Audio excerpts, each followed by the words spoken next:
agricultural education in view of the National Education Policy 2020.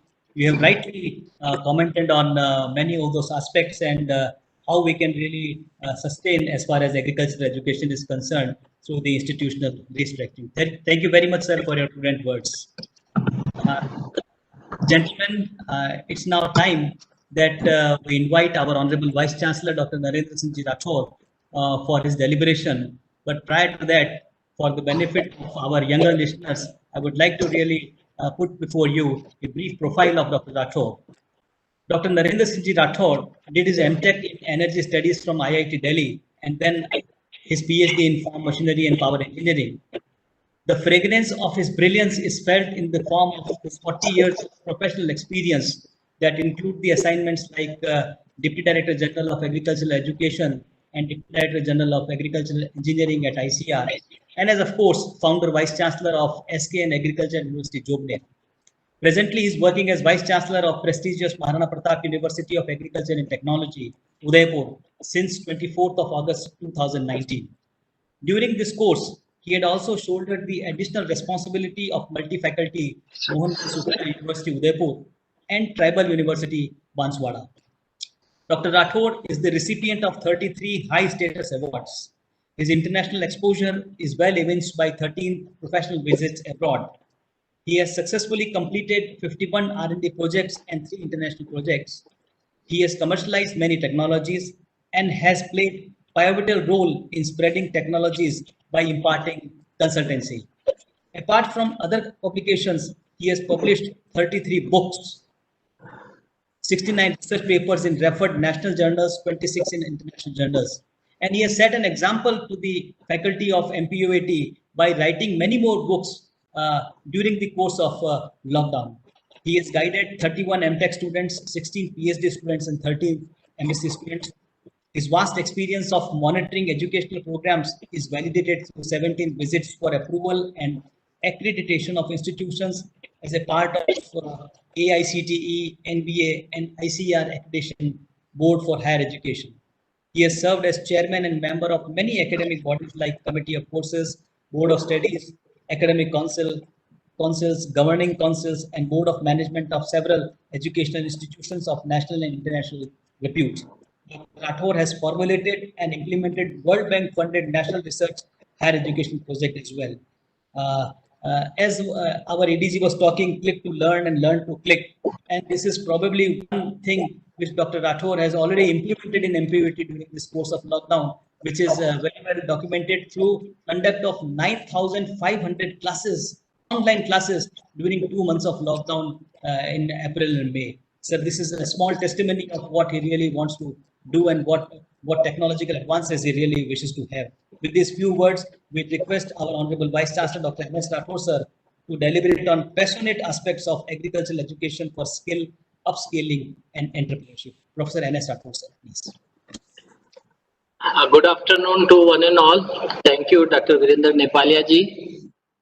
I take this opportunity to welcome all our resource person. I am really grateful to Dr. H.B. Singh Saab, who has given this idea that we should invite our experts from different places of our country and let us deliberate on this issue.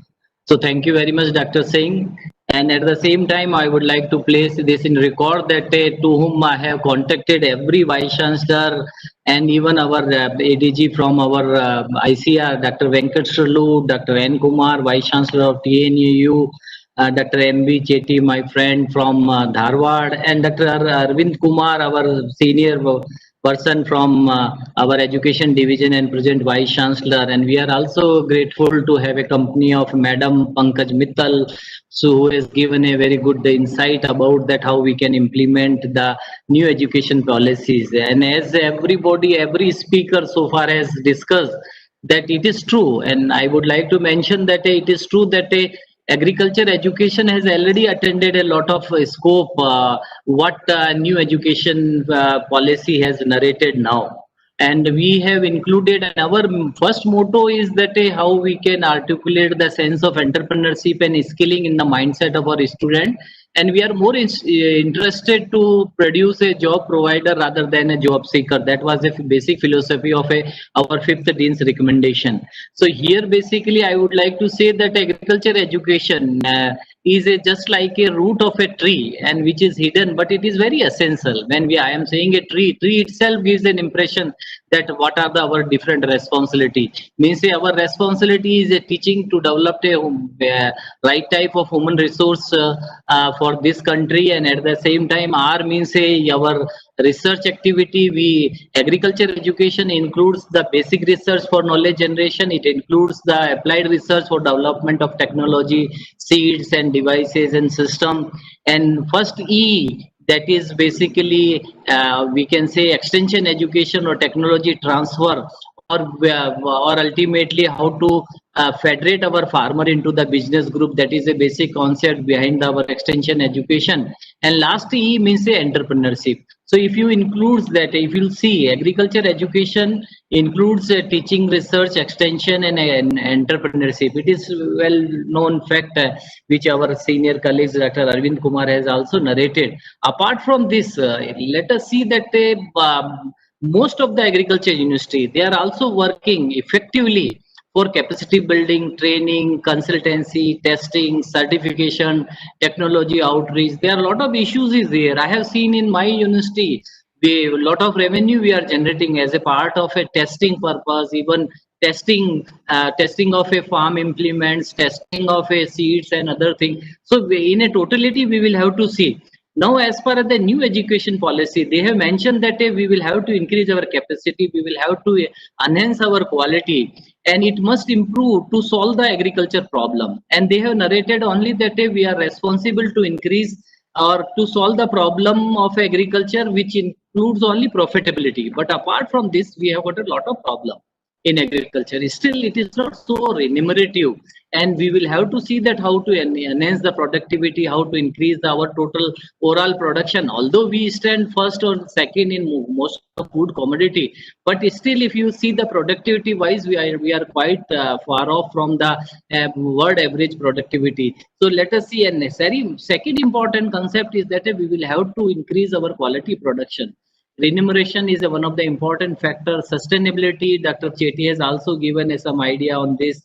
And then we will have to see that a climate resilience agriculture we will have to develop. An important thing is that we will have to bring each and every stakeholder in a right type of a trading.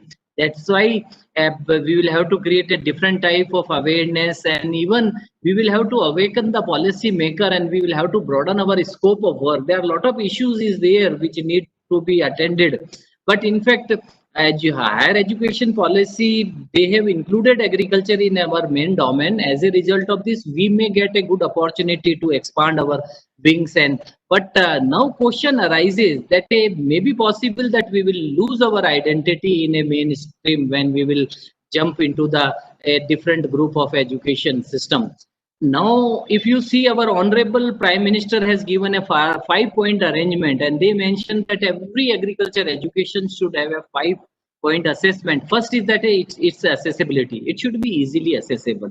At present, what we are saying, we have got a 74 state agriculture university. If you will include all 28 state and 8 union territory, forget about union territory, but in most of the all 28 state university, there is some state agriculture university. It has been established partly, or at initial inception, whatever SAUs were established, they were established on the land grant pattern. But nowadays, what is happening in even the land availability is a big question. That's why people are compromising this issue. Otherwise, if you see that what our senior colleagues has mentioned, that Pantnagar deserve appreciation, they have designed on exclusively on land grant pattern. So we will have to see that the genesis of our agriculture university, and accordingly we will have to expand. The second criteria which Honorable Prime Minister has mentioned, equity. Equity is true. If you want to introduce, and if you are interested to expand our excellence and our exercise, then equity means a participation of a different stakeholder is important. We will have to see that how we can expand our vocational courses. In a new education policy, major stress is given that we should have a vocational courses. Perhaps in few of agriculture university this is there, but we will have to consider it that how we can expand. It is not only the source of a revenue generation, but at the same time it is a right place to create a right type of visibility in the mindset of a different general public. So that's why equity is also important. And next thing is affordability. When we are saying affordability, that is the third criteria which Honorable Prime Minister mentioned. And this includes that this education should be freely available, and everybody can easily be assessed. And then there is a question that how we can expand ourselves. For that, our government should support it. It is true, as such, if you take the example of a Rajasthan, we have got a 5 state agriculture universities and 1 veterinary university as well. In my university itself, more than 200 crore state government is giving, and we are getting 5 to 6 crore rupees from our central government in terms of a quality assurance aspect. But now question arises that a right type of matching is required. Placing this in a concurrent list may yield something extra, but at the same time, we are supposed to see it is a regional subject, it is a state subject, but let us see that even central government, what the ICR is doing, they really deserve appreciation. They have done a good job as far as the quality assurance is concerned, which is the fourth point which our Honorable Prime Minister has mentioned, that all education should have a quality assurance as well. And for last point is the accountability. We should see that how far we are accountable as far as our responsibility is concerned, as far as our transparency is concerned, as far as our inclusiveness is concerned, as far as our objectivity is concerned. There are a lot of issues is there which we will have to see before expanding our capacity and quality of agriculture education. As our other colleagues has also mentioned, we should not compromise on the quality. Let us see. As multiple exist and entry, Dr. Chetty has given a very good information that at the end of first year certificate course, second year diploma, third year degree, and fourth year degree plus a research certificate. But let us see that what is the minimum requirement of certificate. As far as the engineering certificate is concerned, it is 80:20, means 80% of practical and 20% of a theory. When we are seeing that diploma, it is a 70% of practical and 30% of theory. When we are coming to the level of a degree, it is a 60% practical and 40% of theory. We will have to altogether revise, reform, and fine tune our all syllabus which has been recommended by the 5th Dean's Recommendation Committee. New syllabus is the need of our. Immediately, I would like to suggest that although it is 5th Dean's recommendation time is for 10 years, but immediately in order to arrange a new syllabus and how to include the right knowledge, skill, ability, and experience at the level of certificate, diploma, and degree. We will have to, in order to facilitate our student to have a multiple exist and entry, we will have to refine and fine tune the complete syllabus, which is a need of our. Even I remember even Dr. Arvind Kumar will support me that when we were planning for a 5th Dean's recommendation, at that moment we have received a communication from our PMO. They mentioned that a course syllabus should include 4T, and it should include that what traditionally we are doing in every even certificate course. Let us include that traditionally what we are doing. What is the technology indigenously and at the international level is available for the field of agriculture, horticulture, forestry, agriculture, engineering, dairy technology, food technology. We have got a very wide platform where a lot of things are there. Not only 11 subjects at undergraduate level which are in need of our, but apart from this, even there are many universities, they have started a undergraduate course in agriculture information technology, renewable energy engineering, even agri-business management. There are a lot of things are there which need to be articulated, and let us see that how traditionally we can couple our technology, present state of art or technology, and how we can increase the talent of a student, and how we can make a right arrangement of trading, because federating a student or farmer or different stakeholder into the business group is the need of our. Whether you are doing a research, even most of the research, I would like to urge that it should be mandatory on the part of research scientists. He should not do the research for the sake of publication and other thing, but whatever research we are doing, research output should be converted into the business outcome. That should be the mandatory requirement for the country like India. And we will have to respond and resend and even rebound the things which is a need of our. It should not be repeated what the developed country has already done, and we are doing the same type of a marker study and other thing. Here basically we will have to see that what basically farmer is in need, what type of a research we will have to do, so that we can articulate the sense of skilling and entrepreneurship. Skill joined with a scale and speed will turn into the entrepreneurship. Very first step is a startup, and then stand up, and then accelerator, and then is the venture capitals. There are a lot of steps are there. We will have to consider each and everything, and we will have to promote innovation and entrepreneurship in a present in a contest. Already student ready program is there, which Dr. Venkat Surlu has narrated, and it has got a very good arrangement that not only it gives includes the innovation at the level of experiential learning or even the RAVE.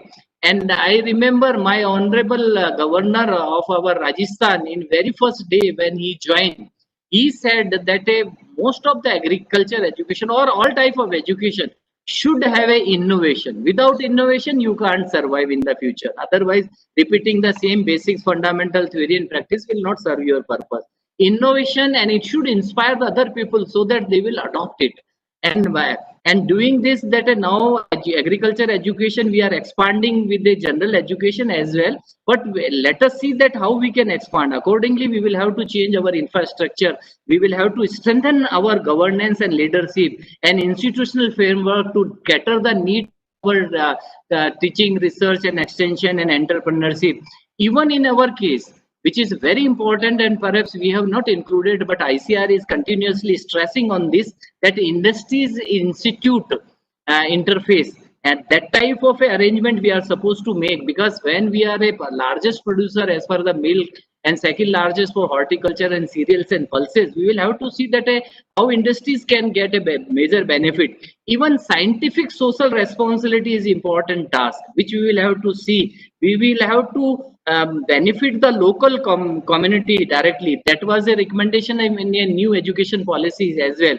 They have mentioned that a technology incubation park we are supposed to place in order to give a sense of a entrepreneurship and for sustainable development. But here I would like to mention, apart from this, our state agriculture university or central agriculture university, they should work as a think tank, not only for state level problem, but just to find out that what are the national level problem, global problem as far as our agriculture field is concerned. And important thing is that we will have to re-emphasize as far as the improving the quality of teaching is concerned, technology and enabled learning, how far this online education will be true for one complete year or next 2 years. Still, it is very early to say that what will be the shape, but we will have to prepare our professional through integration with a lot of other technology enabled system. One of the things which our one of our speaker has mentioned, that a faculty shortage is there. It is true. We are doing a good job as far as most of SAUs are concerned, even CAU. But now problem is that how to mitigate the faculty shortage. Number of university working, even not 50%, Dr. KT mentioned 50%, but even many university 30% and 20% staff is there. How we can have how we can keep a right type of a visibility of our university until unless we will have a competent faculty member. And there is a need to reshape human resource development, human resource management as well.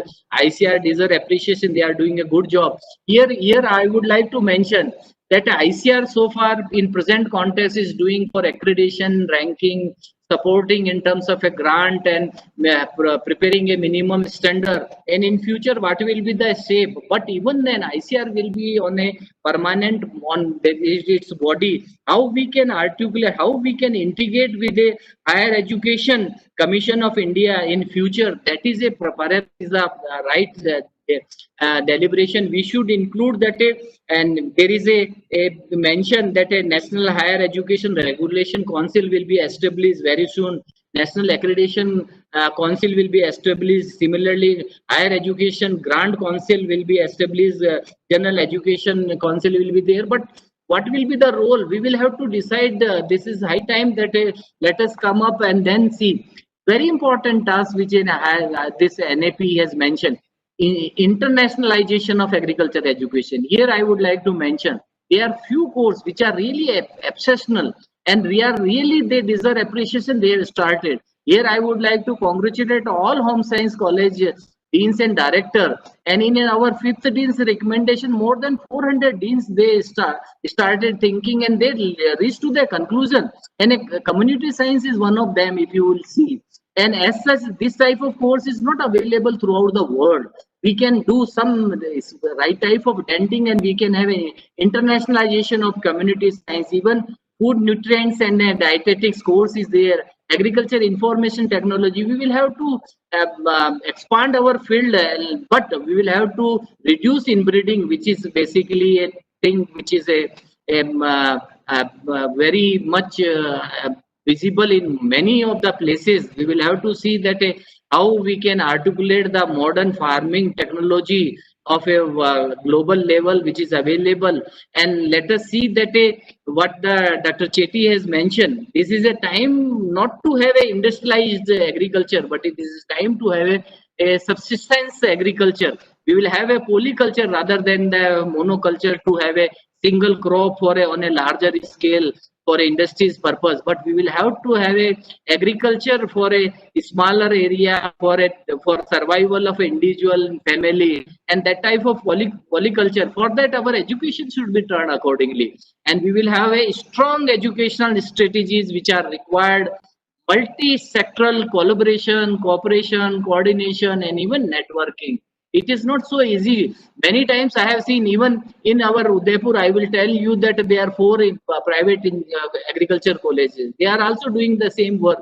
Whereas we people in agriculture, state agriculture university, we are doing a lot of other things as well. So in a totality, there is a need to have a right transparency, right type of effectiveness, right type of fairness as per our basic objectivity, and we are supposed to have a right type of inclusiveness, and we will have to broaden our scope of work.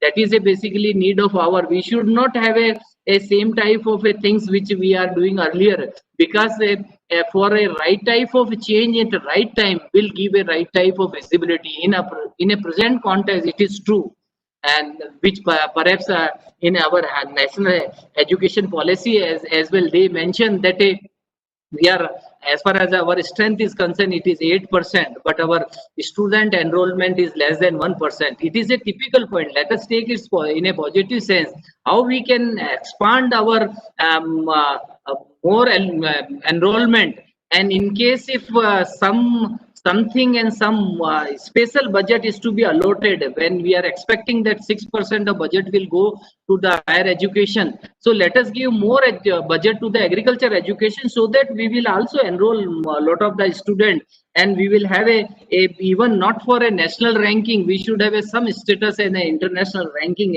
as well, because quality assurance is a very important task which basically we all deserve appreciation. All state agriculture university, they are maintaining their quality with the help of assuring, with the help of accreditation after 5 years, and every year they are going for a right type of a ranking. These are the some professional activity which should be integrated in our in every education. And let us see that what we have already done, a basket of courses we have already launched, and it was there even in the 4th Dean's recommendation. It was one of the important component. Same thing now, new education policy is discussing. Same thing, if you will see that a new education policy more stress on skilling and entrepreneurship, that is our primary motto. So we will have to see that what are the different things which are unattended so far, in order to give a more visibility and more good position of agriculture education in future. We will have to expand accordingly, and at the same time, whatever things has been proposed by the state government, central government in terms of a national education policy, We will have to see that how we can integrate it and how we can have a quality assurance and how we can increase our capacity so that a right clear cut visibility will be available. I won't take much more of the time. I'm sure our Dr. HP Singh Saab, who is a pioneer in this field, and I have seen his analytical ability many times. A small point he deeply and discuss the issue, so he will definitely throw some more light. But I am really happy to see my old colleague Dr. Arvind Kumarji, Dr. Chetty, Dr. Venkat Sulu, Dr. N. Kumar, and Madam Pankaj Mittal, who has given a very good information.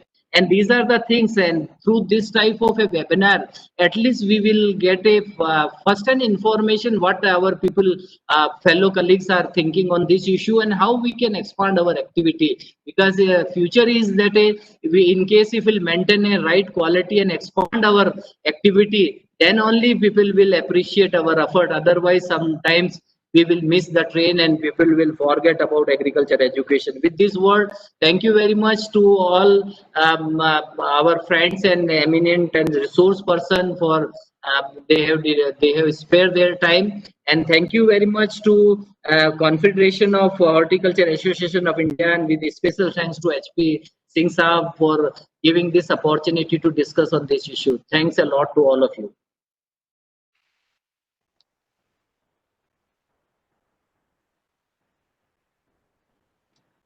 Thank you very much, sir, for giving a wonderful overview of the new education policy and various aspects of it, especially in reference to developing the skill, upscaling, and entrepreneurship.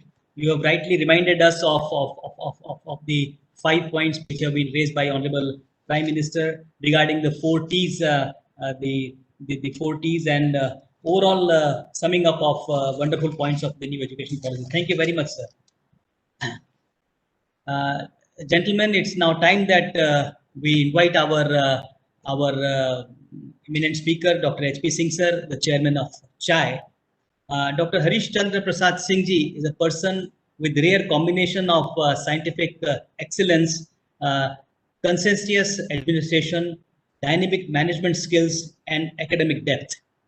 Dr. H.P. Singh, in his career spanning over 40 years, has outstandingly contributed to research, education, and development of horticulture and agriculture in total.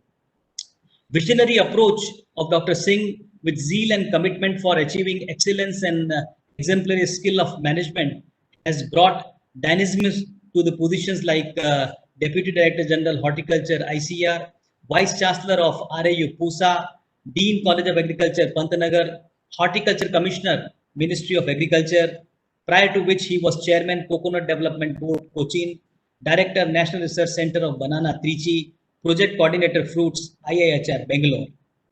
His contributions has led to optimization of output, outcome, and delivery. He is prime mover of horticulture research and development in India and is an architect of Golden Revolution. Currently, he is the founder and chairman, Confederation of Horticulture Associations of India, committed for accelerating the economic growth through technological interventions, human resource development, and providing innovation solutions to the emerging challenges. Today, he is partnering us in bringing out this webinar into a reality. With folded hands, we request Dr. Singh to really sum up and present his views on the national education policy. Professor H.P. Singh, sir.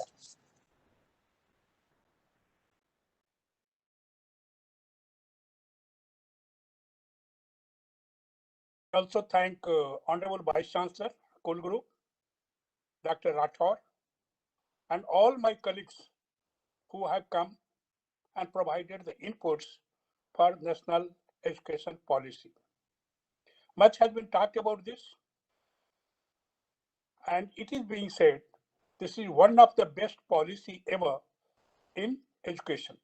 Although the details have been talked, that before that also we had the 2 education policies, but this is complete change, adaptations of many of the things which has not been there in the past education policies. Yes, most important of that is flexibility, which has been talked, and more details has been given by the past speakers. Flexibility, because in matter of fact, I can tell you that we have been discussing since long. Myself and University Vice Chancellor of Bharatiya Darshan University, long back in 2006, in the meeting of the universities, total universities, we had flagged this issue that there should be flexibility and change. Change in the sense that if I want to make my change from one discipline to other, there should be a provision for that.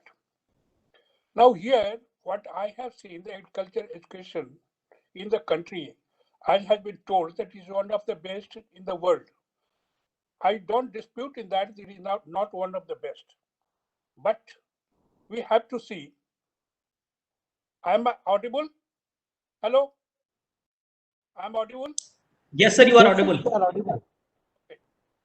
So what I'm saying that we have done excellently well. We have been dynamically changing the agriculture education. If you look back from the 1960 onwards, when the agriculture university, first agriculture university was started under land grant pattern at the Pandlagar in 1960. Thereafter, of course, now we are the 74 agriculture universities. One most important aspect is that we are always talking of multidisciplinary, but agriculture also includes the livestock, it also includes horticulture, it also includes fisheries. But unfortunately, due to the political issues, we are cutting it down into the different. How can you again bring the integration? That is also the question we must have to discuss about the integration. Ms. Mittal talked about the general agriculture universities. I think 100% I may not agree, but to some extent, yes, I may agree that we must also include some of the discipline of the pure science, which is beneficial in the terms of getting the integrations. Like in IITs, you can see the people are doing also in the physics, not only in engineering, people are also taking the degree in the physics, people are taking degree in the water management, degree in the organic chemistry, and so on. Why can't we think also in our agriculture in those patterns, which will provide better skills to our students? The most important is the quality. What is the quality?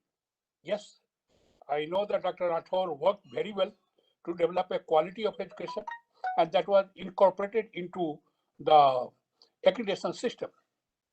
And in accreditation system, one of the point very meticulously included was the job to the people in the different form, either it is the entrepreneurship or it is the company employment or it is the governmental employment, and that was also made the point. But it was not enough. I think that weightage to that should be given much more. What is the quality? Quality is activating the potential of a person to survive and to do excellently well for the society and for himself. And that is the quality. And that way, we try to develop the quality. You try to make SOP of the qualities. So in that case, we have done, and that the system we have, the Dean's Committee at every 10 years, they have been meeting, a lot of changes has been made. But only thing, what I have not seen in the Dean's Committee, rarely we have thought of out of box. Things are changing so fast, but agriculture, we are not changing. And that is the reason all the food sector is growing very fast, but employment in the food sector for our agricultural graduates are minimum. What are the reasons? We must have to analyze. Reasons are the expression capacity of most of our students, leave aside some of the universities, but many of the university expression capacity. We have to build up that also. That is called personality, leadership, and so on and so on. That capacity we have to build so that they can perform much better. Then the flexibility I was just talking about. I remember earlier one of my colleague student who did the virology in the plant science, and when he went to America, he did the biology of animal sciences, and he developed the vaccines. And finally, he left the university and went for his own company for developing the vaccine. So this is the change. How we can utilize this, that is very, very important. I know that Dr. Arvind Kumar with a long experience at DDG and also as a professor in the Pantnagar. He talked very well. He has put very excellent point to this. Similarly, I could see that Chetty has talked excellently well, bringing his experience in the ICR as well as in university as a professor. So similarly, Ms. Mittal also talked, he gave the overall of the new agriculture policies. And Dr. Rathore, of course, you can see that always I have found him highly dynamic, working on that different aspects, new issues. Even he brought in agriculture as a technical subject. Now, my question is, can we not think of agriculture itself as a technology? Because always we say the technology-led development of agriculture. But we never consider the agriculture as a technology. We always consider agriculture as a science. Now it is the new time and high time, I would say. It is now high time that all of us sit together. We have to think that how the agriculture can be used as a technology as well as a science. Maybe that you must have to add additionality to bring it to a technology, because everything is now technology. Now we talk the agriculture, then we are talking of the blockchain technology, because if you want to make the agriculture to perform, the performance of agriculture will depend upon what kind of marketing it has. And in that best marketing, we have the different aspects to deal with. How to produce it with a minimum expenditure, how to transport it a minimum expenditure, how to provide the quality needed by the people, how to assure also the quality of the produce you are giving to the consumer. And this all is the value chain management. And in the value chain management, if you want to that, we have to go for the blockchain system. Already I know in blockchain system, many of like Copyboard and many of organizations are doing the blockchain technologies experimentations. Maybe that after 10 years down the line, you will find the blockchain technologies has come into the practice. Agriculture will also bring AI. And Dr. Rathore himself has been thinking a lot, and we have been discussing about that. AI, the artificial intelligence. And I know that there was a big project and which was given by Honorable Prime Minister. I remember about 2 years back, the presentation was given on artificial intelligence by some of the international companies. They had prepared the project. And when the Prime Minister was taking the presentation, all the ministers were sitting over there.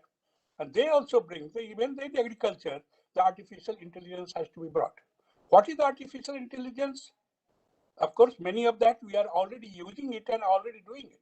It is sensor-based, maybe, and here it may be the engine. You may have to have the artificial intelligence engine. We can bring in the information together and help you in the technical decision. That is artificial intelligence. So how to bring all these things in agriculture? One more point was talked to, that the agriculture should be not the seeker of the job, but provider of the job. I have never agreed to this many times, because agriculture as industry, suppose I have the farm of 10 acres. And many times I don't go to the farm, I look for the job. So it has remained only as a slogan. I must have to practically, you have to think that we must have to produce the agriculture graduate who should be competent enough to take any type of job.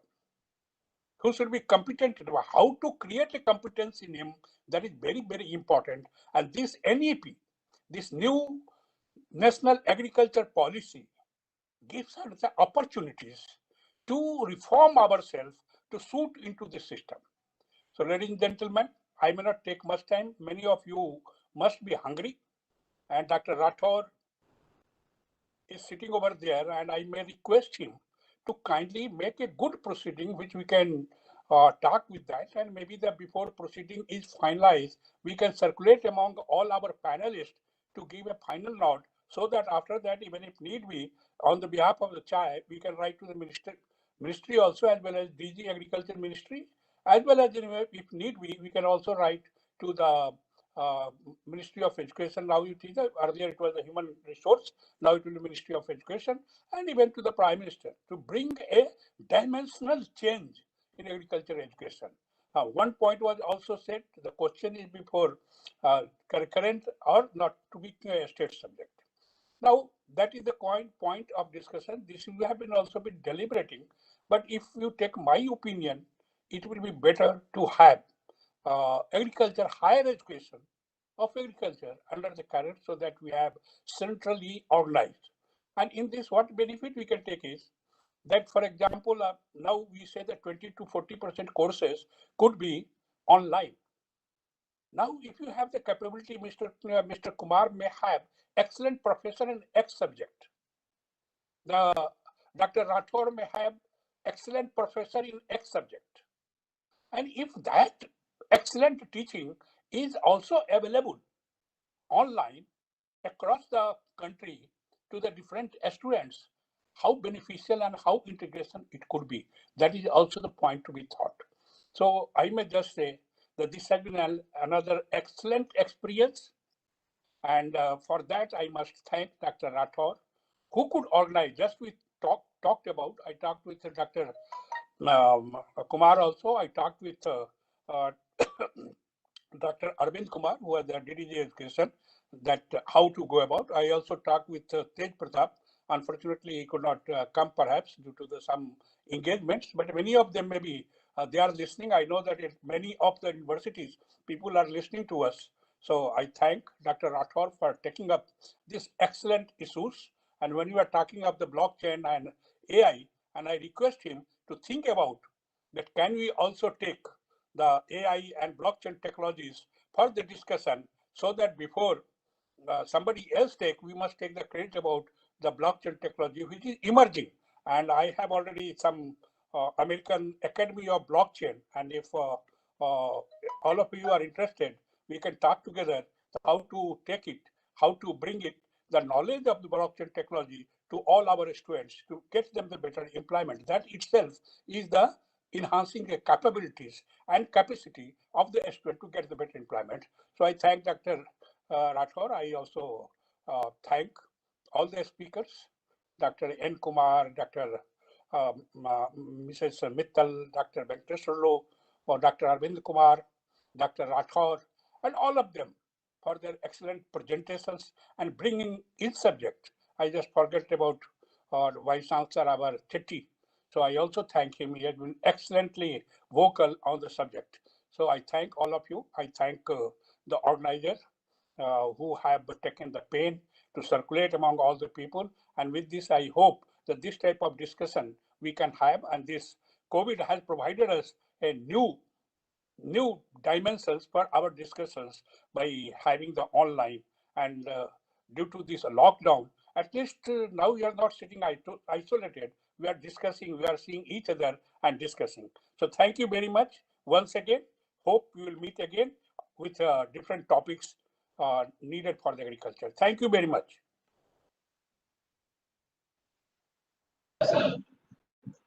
Thank you very much for your prudent words and for giving the conclusion remarks on this occasion of this national webinar on National Education Policy 2020. Thank you very much, sir. It's time that to really wrap up and request our Professor of Agronomy and Zonal Director of Research, and of course the organizing secretary of this national webinar, Dr. S.K. Sharma, to propose a vote of thanks. Dr. Sharma. Thank you very much, sir. I take this privilege to propose a vote of thanks.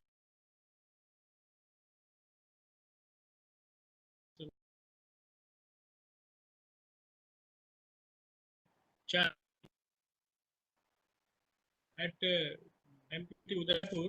First of all, I extend very hearty gratitude to our Honorable Vice Chancellor, Dr. N.S. Rathore Sahab, who has envisioned and planned this whole webinar and given the idea to take this task.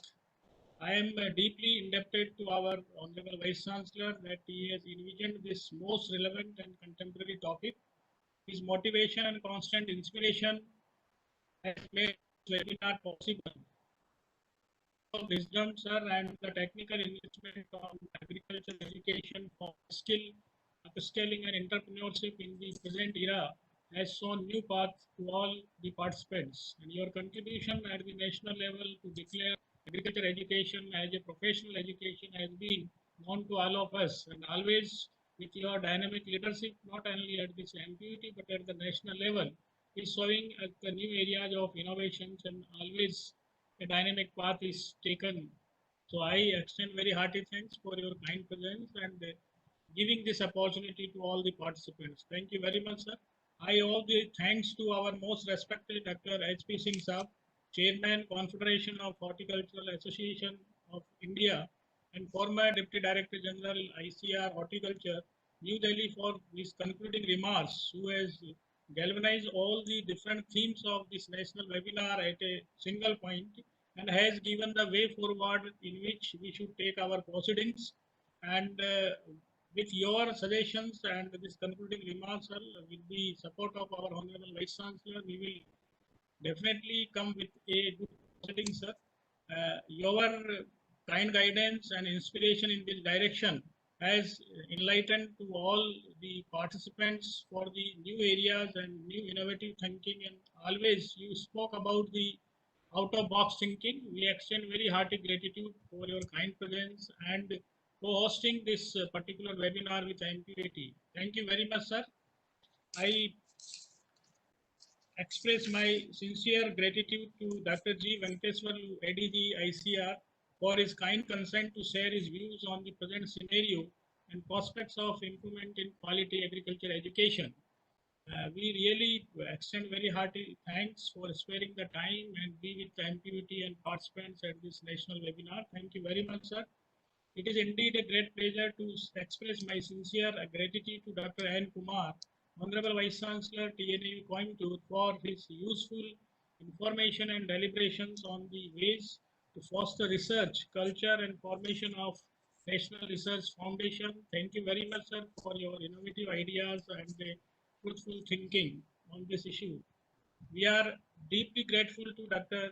Madam Pankaj Mittal, Secretary General and Member Secretary, All India Association, New Delhi, who oriented the participants with role of NEP in enhancing agriculture education, and a lot of new points and new directions have been mentioned by the madam.